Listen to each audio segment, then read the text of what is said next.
Hi everybody, Red Hill Eagle here. Welcome back to the channel. This is episode 8 of A Broken Heart. This is our WCW1998 series, and we are on week 2 of February 98, and it's Monday night. Nitro kicks off with the NWO issuing an open challenge. They will take on anybody. And of course, their main rivals come out: Bret Hart, Sting, and Randy Savage. They've kind of just called themselves the Alliance at the moment. I know it's kind of stealing a little bit from the invasion angle in real life with WWF, but couldn't really think of a name really. I mean, they're kind of like the Alliance going up against the evil machine that is the NWO. But the NWO are kind of backtracking. No. Anyone but you guys. You know, we don't. We're issuing an open challenge, but you know, none of you guys. And of course, immediately, you know, Hart, Sting, and Savage said, you know, well, you're obviously scared. You don't want to take us on. But then the NWO, you know, sort of quick thinking, and Hogan sort of says, no, it's not about that. It's not about that, brother. You know, let's give the fans something different. The fans are sick. They must be sick of seeing us against you guys. You know, let's give them something different. So there it is, and then Hogan kind of says, "But I'll tell you what we'll do. You guys, you go and pick an opponent. You guys go pick an opponent to take on Sid Vicious tonight in the main event." So they are going to allow the Alliance to go and pick Sid Vicious's opponent tonight, and that's a rating of 81. Good start. In the ring, the Steiner brothers take on Kendall, Windham, and Saturn.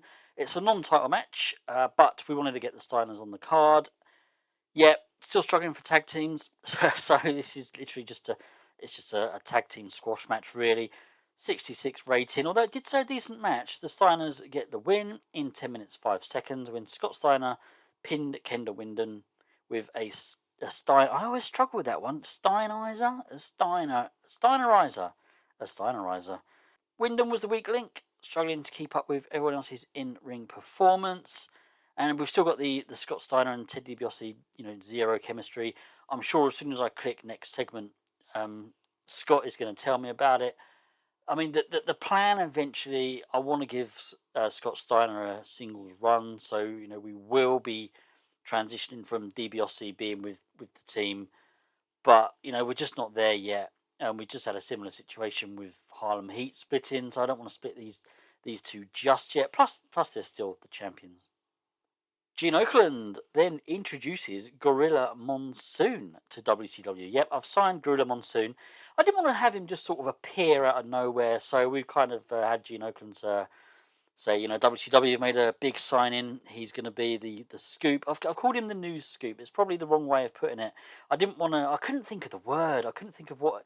I mean, the private detective, the breaking news man. I mean, I don't know, but basically, Monsoon's role is going to be kind of he will sort of be giving us breaking news as it happens, sort of thing, in between matches, or you know, sort of whenever there's some kind of breaking news. That's Monsoon's job. So Oakland kind of just introduces him. You know, I've worked with this guy before. He's a legend in his industry. I'm sure you all know who he is. You know, Gorilla Monsoon, everybody, and you know, he comes out, big cheer. And that was just, as I say, just a segment to kind of introduce him into the fold. Rating of 61. La Parker takes on Ray Traylor. Now, Ray Traylor has gone up from unimportant, and he is now, what's the one up from that? Recognizable. So I can have him go up against some unimportant guys now, without getting the jobbers or the unimportant penalty. I am trying to get La Parker over as well, though. So I did actually give him the win here. Subpar wrestling and little heat. He got the win in 10 minutes 1 second when Ray Traylor was counted out fighting Eddie Guerrero at ringside. So obviously Eddie and Traylor are feuding at the moment. So just kind of wanted to get that in there.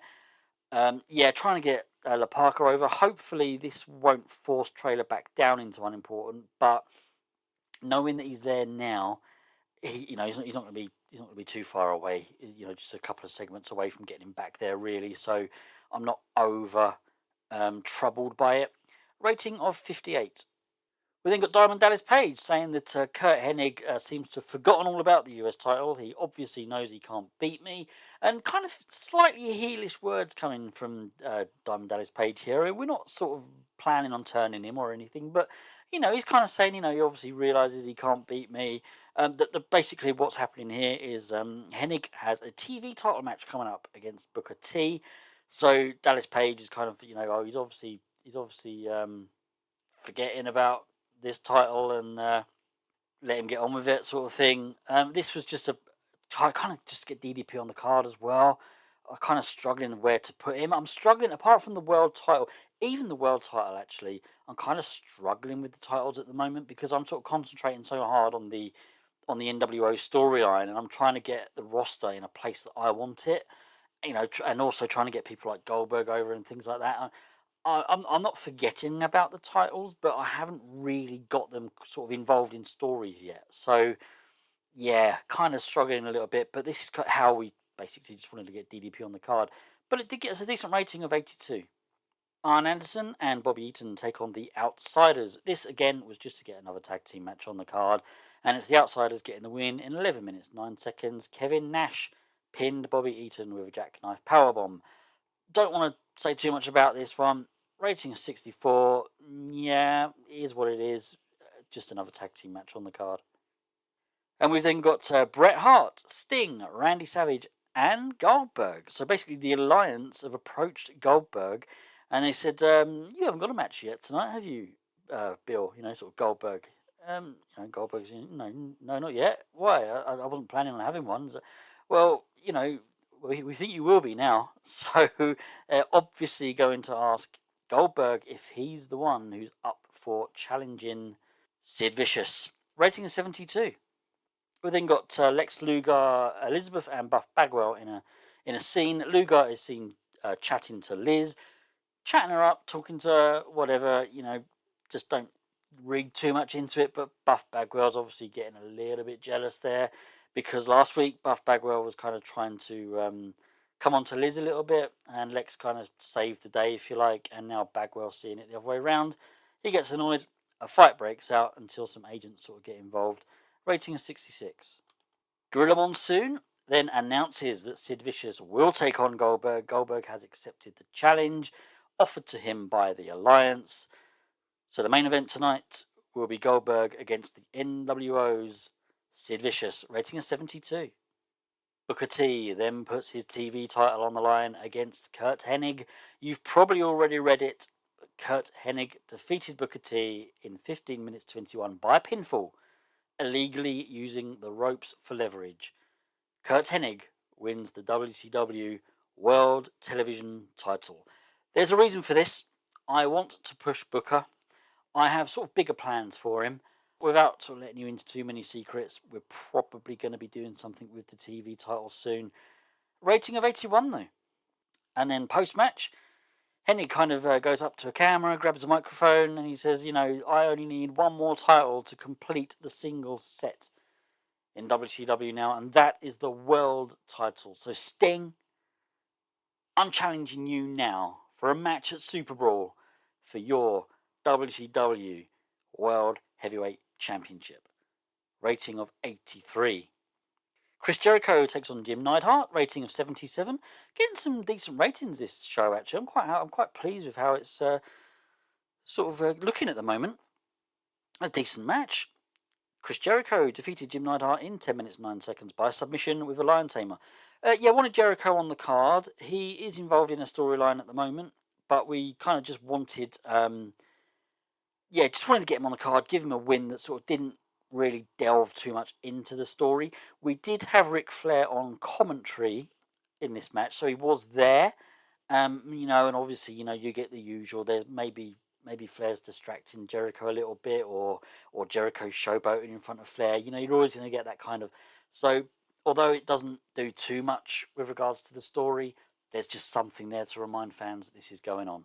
So yeah, rating of 77. Pleased with that. And then it's Gorilla Monsoon backstage with another scoop. I say backstage, he's probably in some kind of studio. You can see the screens behind him and everything. Breaking news, Sting has accepted the challenge from Kurt Hennig. So it's title for title at Superbrawl, as world champion Sting will take on new TV champion, Kurt Hennig at Superbrawl. Rating of 66. And then in our main event, disappointing, 60. I've said it before, we're struggling for kind of main eventers at the moment. So we are struggling, without having the same people every week. Yeah, we're unfortunately, I don't know who put this one down. Let's have a look. I mean, they both got really poor scores actually, but oh well, there we go. But it did have good heat and decent wrestling. Goldberg defeated Sid Vicious in 10 minutes 5 by pinfall with jackhammer. Yeah, I am disappointed with that one actually, especially seeing as it was our main event.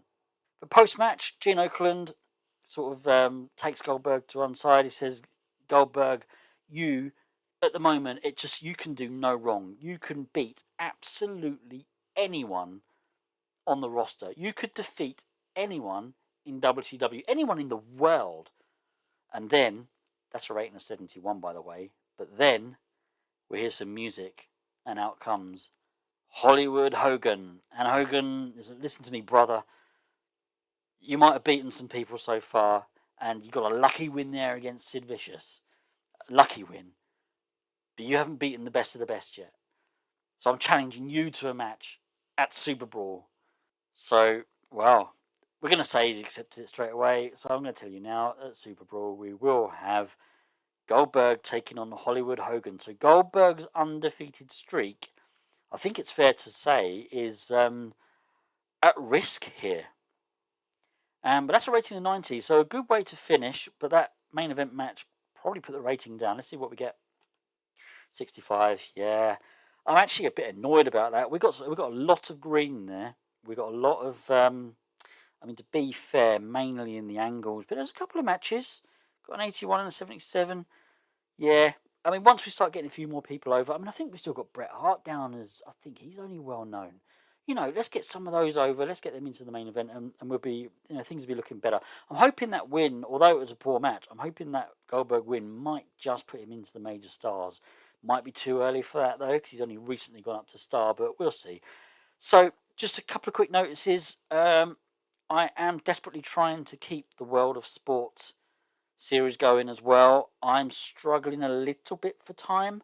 I mentioned in one of my previous videos that I'm doing a little bit more in personal life now. That's just taken up a bit of my time, really. So we'll see. I am going to try, but this series definitely, I'm not getting rid of this one.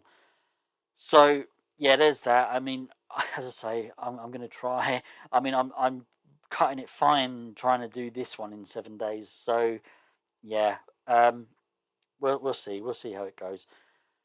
But that's it from me then. I hope you've enjoyed it. Please give a like and subscribe, and take care of yourselves, and see you all again soon. Goodbye.